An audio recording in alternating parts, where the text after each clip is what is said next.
Marcus wiped the sweat from his forehead as he carried the last box of marble tiles through the lobby of the luxury hotel. His back ached from 12 hours of non-stop work, but he needed this job. His daughter's medicine cost more than his weekly paycheck, and turning down overtime wasn't an option. The renovation project was almost complete, and he just had to make it through one more delivery. That's when everything changed. Richard Blackwell stepped out of the private elevator wearing a suit that cost more than Marcus earned in a year. The billionaire property developer owned half the city, including this hotel. He was known for two things: his endless wealth and his complete lack of respect for anyone he considered beneath him. As Marcus maneuvered the heavy box through the narrow corridor, the corner accidentally brushed against Blackwell's designer jacket, leaving a faint smudge of dust. The reaction was instant and vicious. Blackwell's face twisted with rage as he grabbed Marcus by the collar and shoved him against the wall. The box crashed to the floor, tiles shattering across the polished marble. Before Marcus could apologize or even process what was happening, Blackwell's hand connected with his face in a sharp, brutal slap that echoed through the empty lobby. The sound seemed to hang in the air like a gunshot. Marcus stood frozen, his cheek burning, tasting blood in his mouth. Around him, other workers had stopped what they were doing, but nobody moved. They all knew the rules. Blackwell owned this place. He owned them. Speaking up meant losing your job, and losing your job meant your family went hungry. So they watched in silent horror as their co-workers suffered this degradation, each of them grateful it wasn't them while hating themselves for that thought Jason Statham had been sitting in the corner cafe, hidden behind his newspaper and baseball cap, trying to enjoy a quiet morning before his afternoon flight. Los Angeles was exhausting even for someone who made action movies for a living. He'd learned years ago that the real violence in the world wasn't choreographed. It was random, cruel, and often went unchallenged. When he heard the slap, something in his chest tightened. He lowered the paper slowly and watched the scene unfold. The rich man in the expensive suit stood over the worker like a predator asserting dominance. The worker's face showed a mixture of shock, pain, and something worse, acceptance. Like this wasn't the first time he'd been treated this way. Like he expected the world to be this cruel. The other workers nearby kept their heads down, pretending they hadn't seen anything. Statham had grown up in the streets of Shirebrook, where bullies came in all shapes and sizes. He'd learned martial arts not to become a movie star, but to protect himself and others who couldn't fight back. Fame and fortune hadn't changed that fundamental part of who he was.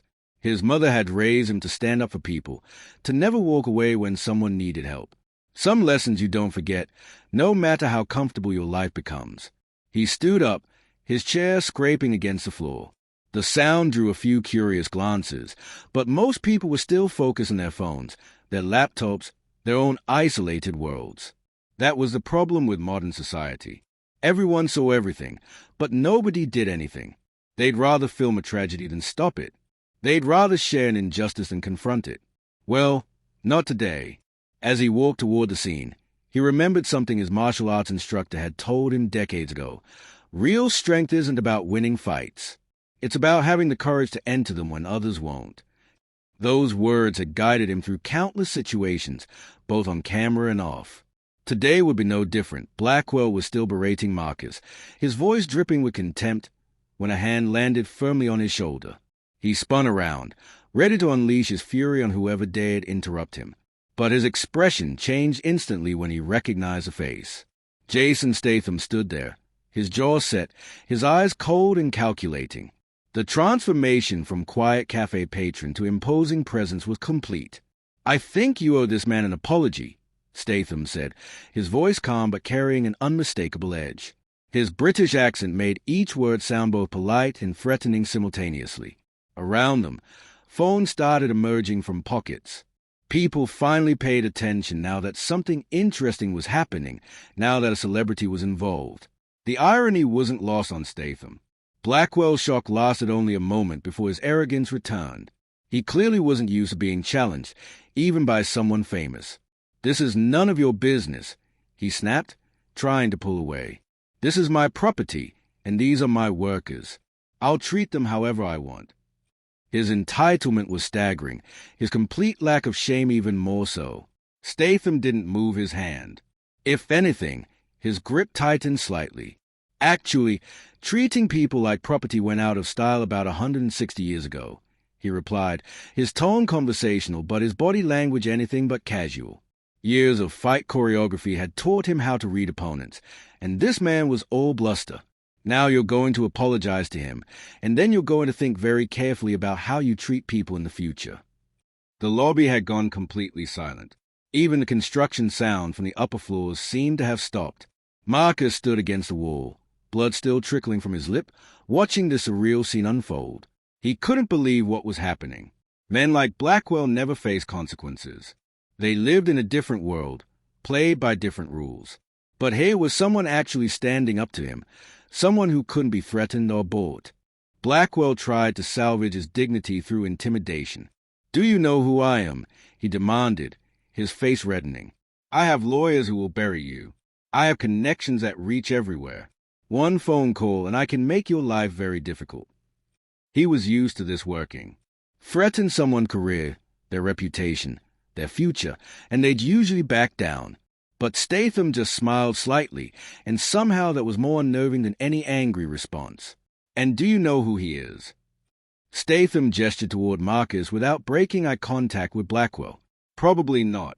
You probably don't know his name, where he's from, or why he works 2 jobs to make ends meet. You don't see him as a person. That's your problem." His voice remained steady, but there was steel underneath. "I played tough guys in movies, but this man? Here's the real thing. He shows up every day, works until his body breaks, and does it all again tomorrow because he has people depending on him. That takes more strength than anything I've ever done on screen." Marcus felt something break inside him, but not in a bad way. It was a breaking of fear, of acceptance, of the invisible chains that kept him silent. For the first time in years, he found his voice. "My name is Marcus Rivera," he said, stepping forward despite his shaking legs. "I have a daughter with leukemia. I work 90-hour weeks to pay for her treatment. I'm not your property. I'm not less than you because I work with my hands." The words hung in the air like a challenge. Other workers started moving closer, forming a loose circle around the confrontation. They weren't threatening, but their presence changed everything. Blackwell suddenly realized he was outnumbered, not physically but morally. Every phone in the lobby was now recording. This wasn't a private moment where he could exercise power without consequence. This was public, permanent, and potentially devastating to his reputation. Statham watched Blackwell's face carefully, seeing the calculation happening behind those entitled eyes. The man was weighing his options, trying to find a way to save face while extracting himself from the situation. "I'm sorry." The words came out of Blackwell's mouth like he was choking on glass. They weren't sincere, anyone could see that, but they were public. They were recorded. They were witnesses by dozens of people whose phones would upload this moment to the internet within minutes. His perfect image, his untouchable reputation, had cracked. "I was out of line. It won't happen again." Statham finally released his shoulder and stepped back, but he kept his attention fixed on Blackwell. "Make sure it doesn't," he said simply. Then he turned to Marcus, and his entire demeanor changed. The hardness melted away, replaced by genuine warmth. "You all right, mate?" he asked, and Marcus nodded, still processing everything that had just happened in the span of 5 minutes. As Blackwell hurried away, his expensive shoes clicking frantically against the marble floor, Statham stayed with Marcus. He helped him clean the blood from his lip, helped him pick up the unbroken tiles, and most importantly, he listened. Marcus told him about his daughter Sophia, about the medical bills, about the endless grind of working multiple jobs just to stay afloat. Statham listened to every word, and when Marcus finished, he pulled out his phone. Within an hour, Statham had made several calls. He contacted his own attorney to discuss work protection laws. He reached out to a charity he supported that helped families with medical expenses. He made sure Marcus had resources, contacts, and most importantly, he made sure people knew what had happened here, not for publicity, but for accountability. By the end of the day, Blackwell's company was facing investigations into workplace conditions and employee treatment. The video of the confrontation went viral, as expected, but the story that emerged wasn't about a celebrity playing hero. It was about Marcus Rivera, about the thousands of workers like him who face casual cruelty every day, and about the simple act of standing up when you see something wrong. Statham gave one interview about the incident, and he used every second to talk about dignity, respect, and how treating service workers like human beings shouldn't be remarkable. It should be the baseline. 3 months later, Marcus received a call. Sophia's treatment was fully funded through a combination of Statham's charity connections and donations from people who'd seen the video. He also had a new job with a union contract and proper protections. But the greatest gift was something simpler. Marcus no longer walked through the world with his head down. He'd learned that sometimes, when you stand up, others stand with you. And that changes everything.